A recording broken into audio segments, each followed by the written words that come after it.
Hands up, I was wrong about road tax for electric vehicles.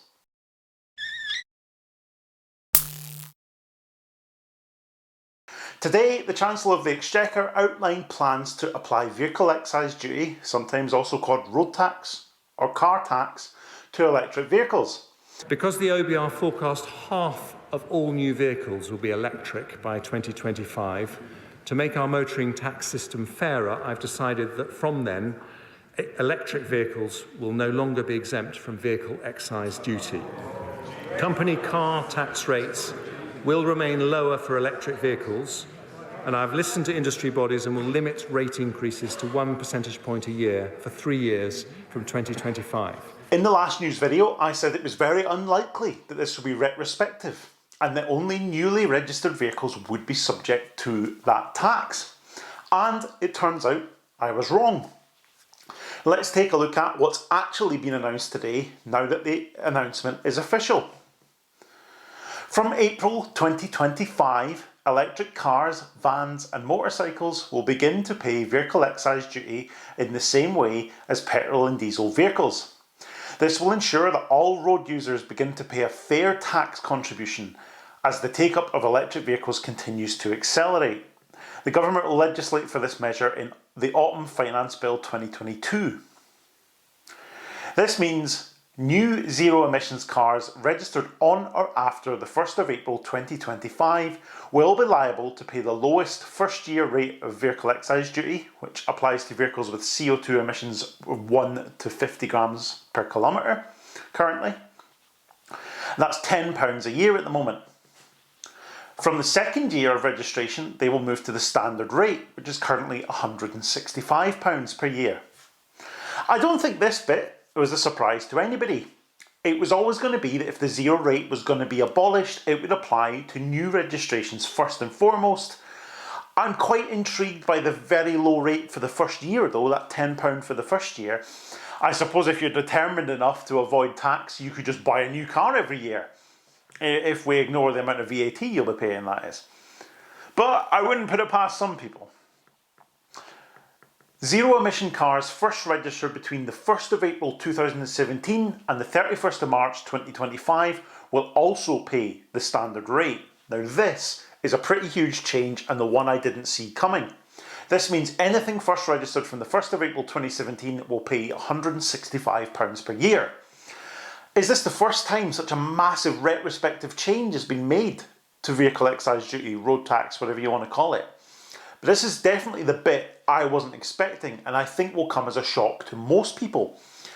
It means that a huge number of EVs on the road will become more expensive to tax than petrol or diesel cars that are just slightly older than that. And I find that absolutely staggering. I suspect my Citroën will also be caught up in this because it's not a motorcycle, and we'll get to the rates for motorcycles later. It will be taxed like a car and it will be £165 a year, which seems a bit rich to me. The expensive car supplement exemption for electric vehicles is due to end in 2025. New zero-emission cars registered on or after the 1st of April will therefore be liable for the expensive car supplement. The expensive car supplement currently applies to cars with a list price exceeding £40,000 for its first 5 years. I've always thought this supplement, often called a luxury tax, was a bit daft really. But it looks like it's coming back with a vengeance. I can see there being quite a bit of rush in March 2025 to get those more expensive EVs registered and sold before this comes in to try and avoid it, but you know, make of that what you will.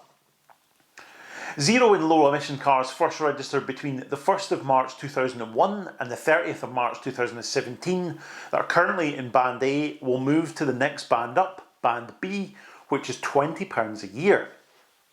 And this is another big retrospective blow really, moving basically any EV, including my crappy old Axon Mega City Electric, into that £20 band, joining various petrol and diesel cars that sit in that £20 band already. I find this very odd because it removes the incentive to put up with some of the shortcomings of some of these older EVs. You know, the short range, a lot of them are a little bit rubbish. And it almost incentivises buying older diesels, which, as we know, the government are very keen to avoid us doing, right? You've got the clean air zones and all that stuff, trying to get these old diesels off the road, and then suddenly you almost incentivise them.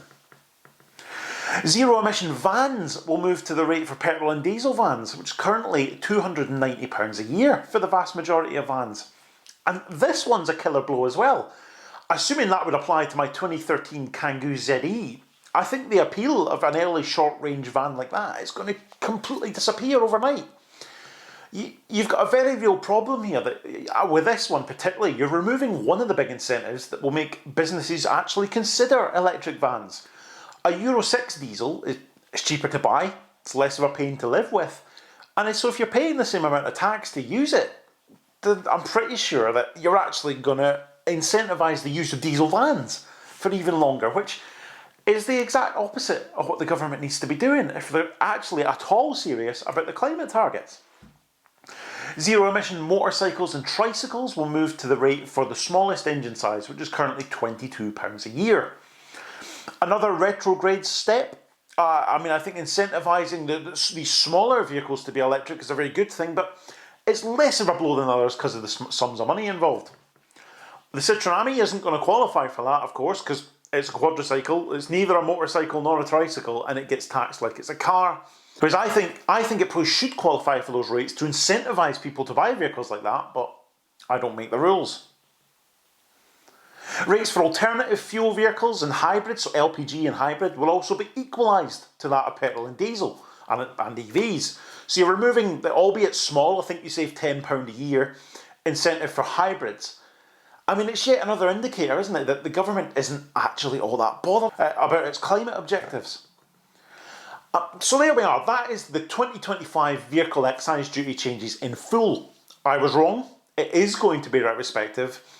I'm not sure it means that people are going to move away from EVs, or going to be less likely to buy them in the first place, really, apart from maybe those vans, but it definitely weakens the economic argument. And I think it's far too early in the journey to be doing that.